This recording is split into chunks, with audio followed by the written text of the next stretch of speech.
Hey guys, this is Satyajit Patnaik and welcome back to my channel and welcome to another episode on statistics.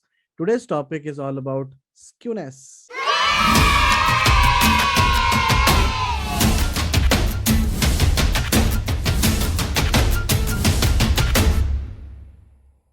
Now, before going through skewness, I hope everybody has an understanding on normal distribution. Everybody knows that normally, if you plot a data and if it is following the normal distribution plot, that means it's following the bell curve. That means 68% of the data falls within the range of mean plus minus one standard deviation. 95% of the data follows are present within your mu plus minus two standard deviation, and around 99.7% data falls within the mean plus minus 3 standard deviation. And again, this technique is also used for outlier detection, because anything beyond the plus minus 3 standard deviation is otherwise called as an outlier. Right now, if you already know about these concepts, well and good. If you don't know, then probably go ahead and check out some blogs before going through this video. Now this video focuses on skewness. Now skewness is one of the problems which we have in a data, basically. So skewness measures the distribution of the data, and it indicates whether the data is symmetrically distributed or not. Now symmetrically distributed means the data is following the bell curve. The data is already normally distributed. If not, then there are two chances. There are two ways where the data could be. The data could be either positively skewed or negatively skewed.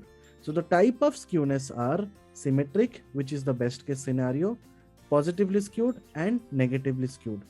Now, if you look at Pearson coefficient of skewness, the formula is mean minus mode divided by standard deviation. I hope everybody knows about standard deviation. Standard deviation is nothing but square root of variance, right? And variance, we already know, it's nothing but xi minus mu whole square, summation of that divided by n for population and divided by n minus 1 for sample, right? Moving back to skewness, you can see this graph. There are three scenarios here.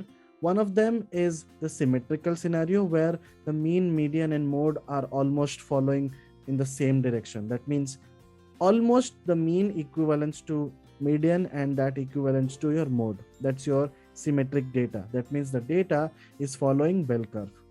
But positively skewed, you can see the mean is greater than median, which is greater than mode. That means it has a bump, or whatever it is, hump towards the left side of the graph. Negatively skewed is left skewed. Basically, whenever you have left skewness, then your skewness score will be towards minus, negatively. Okay. And when you have right skewed, that means your skewness score is positive. Now, if in case you are analyzing some data and you are doing some EDA activities and some of your columns are highly skewed, what do we do with that? Should we just ignore it and go with the analysis, or what do we do? That's a normal question which people ask, that okay, I understand skewness, I understand the concepts, but practically what can we do? So that is the reason I have come up with this particular video, where we will be showing you how to handle skewness and how to make the data normally distributed. So I will not be running the code, but I will be giving the code as part of the description below. You can check out the code links in the description below. I will be sharing the material links. So this is how the data looks like. I have taken one data and this is how the data looks like. I have unnamed, price, brand, model, blah, blah, blah. So many categorical features and numerical features, right? Here, as this column is not important, I'm just ignoring the column and I'm dropping it. Simple. Then I have taken data.info. That means it gives me an information about the data frame. I hope everybody knows about these steps. Then I'm just doing .shape, which tells me, oh, I have 2,499 records and 12 columns. So randomly, I started analyzing the skewness score. And of course, how to calculate the skewness scores in terms of pandas? It's very simple. You just have to call data frame of column dot skew. Simple.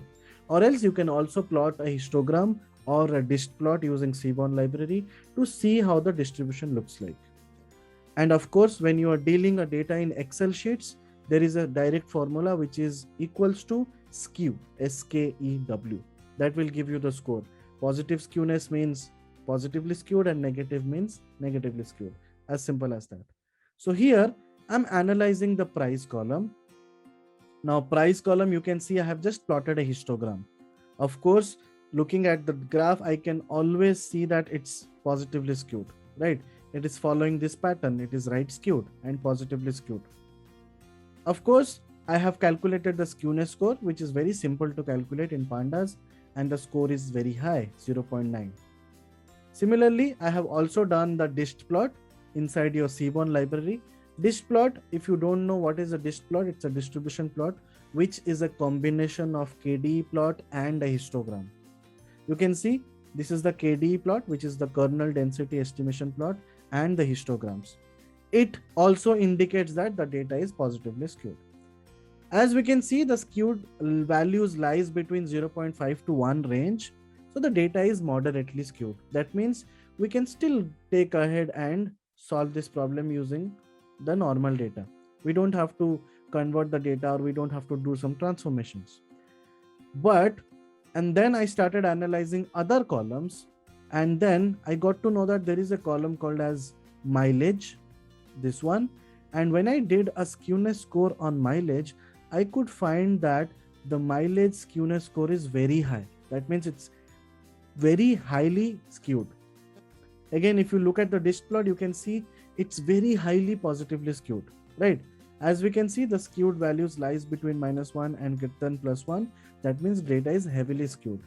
When the data is moderately skewed, it's okay, you can manage that. But when the data is highly skewed, then we have to actually do some transformations. So here, there are different transformations that's possible, and the type of transformation depends on the type of skewness. If you have right skew, then you have to deal it with a different type of transformations. If the data is left skewed, then you have to do different transformations. Okay, so transformation in data analysis, transformation is the replacement of a variable by a function of that variable. That means you are doing some logarithmic transformation. That means I'm creating another column, which is np.log of the original column. Simple. And then I can just ignore the old column, right?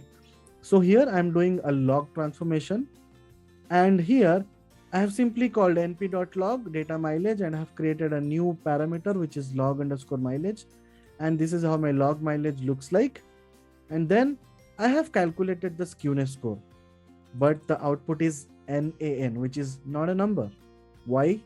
Because some of the values in the mileage column could be 0, and log of 0 is infinity, right? So it is not able to calculate the skewness score. How to solve this issue? Probably you have to first identify and understand why there is a 0 value. 0 value could be a actual 0 value, or it could be a null value, right? If it is null value, you can impute that null value and then do this transformation. Or else, if you think that 0 is actually a number, then in that case, replace 0 with some very small number, which is 0.01 or 0.001, so that the log of that value is actually a certain value, and it will not throw that NaN error, right? So I have kept it open. You can try it by yourself. And the next transformation is root transformation. So these things we are performing for right skewness. Okay, root transformation basically means I'm taking a square root of the original data. So here I have taken np.square root of the data frame of the mileage column, and then this column, when I calculated skew, you can see the original data had around 7 point something skewness score, and this square root transformation is 1.66. That means the skewness score has come down, but it is still highly skewed, right? You can see the KDE plot, the dist plot, has somehow is in a better shape as compared to the original data. You can see the original data was something like this, very highly skewed. But now at least it looks better than that. If you want to go ahead with this particular transformation, you can go ahead, or else you can also try next transformations. So with square root, you are able to move towards a correct direction. That means something is happening. So what's next? We can probably take a cube root transformation. Cube root transformation, I don't have to explain the mathematics behind it. Very simple. I'm just taking a cube root of that number. Simple. So I'm just calling np.cube root of data mileage, and I'm storing it on a variable called as cube root mileage. And now if I check the skewness score, that means 0.68. Now it means it is following the normal distribution curve. So you can definitely take ahead this one as your final transformation data. There is another transformation called as reciprocals. Reciprocals is very easy. We just convert x to 1 by x. That means if you have 20, the reciprocal transformation will be 1 by 20. But as we already have data with 0 values, because of which our log transformation failed, so reciprocal will also fail, because 1 by 0 is not divisible. It's an infinity number, right?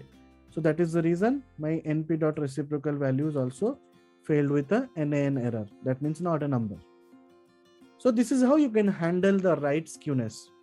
How to handle the left skewness? You have to do the exact opposite. In right skewness, you are taking square root, cube root, fourth root, fifth root, whatever it is. In left skewness, you have to take square, cube, to the power 4, to the power 5, something like that. So here, I couldn't find a data in this data frame which was having left skewness. So I have manually created the data. Okay. And then I have plotted the data, df.marks, and then you can see this one is little bit left skewed, right? This is little bit left skewed. And then my skewness score is minus 1.40. It's not within the range of +1 to -1. That's the normal intuition. If it is in the range of -1 to +1, then it's moderately skewed. You can go ahead, but it is not moderately skewed. So how to convert it? How to transform it? I'm using squares transformation. I'm just converting the data into the squares, and then I'm converting the skewness score. It is minus 0.93.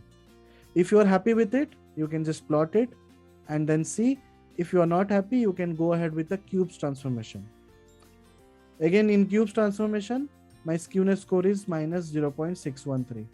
If you want further good results, probably a number between 0 to minus 0.5, you can take further higher numbers. So let's say I have taken 4 powers, like to the power of -4, so to the power of 4. And then my skewness score is minus 0.35, which is very close to 0. You can see the latest data. So this is how you basically handle your left skewness and right skewness. So irrespective of the data being skewness or kurtosis is another situation. I hope everybody knows about it. Kurtosis is something like when you have data like this, the orange one is basically normally distributed and the blue one and the green one is having kurtosis. So platykurtic, this one, the green one is basically when your kurtosis value is negatives, and leptokurtic is when your kurtosis value is positive. So in these cases also, you have to also try different transformations and make the data not stationary, make the data normally distributed. Okay, so this is a strategy. I hope you enjoyed it. In case you liked it, please like, share and subscribe the video. I shall be coming up with a lot of statistics related videos as well. I have many videos in pipeline. So that's it from my side, guys. Please leave a comment in the video below and probably tell me what do you think, what should be my next topic. If you have any requirements that sir, can you prepare a project or this kind of topics and show it in your channel, then probably I will do that as well, because I'm taking a lot of requests from my subscribers. I'm doing videos on that. So leave a comment and definitely I'll come up with a video. That's it from today's video. Thank you. I hope you enjoyed. Please like, share and subscribe.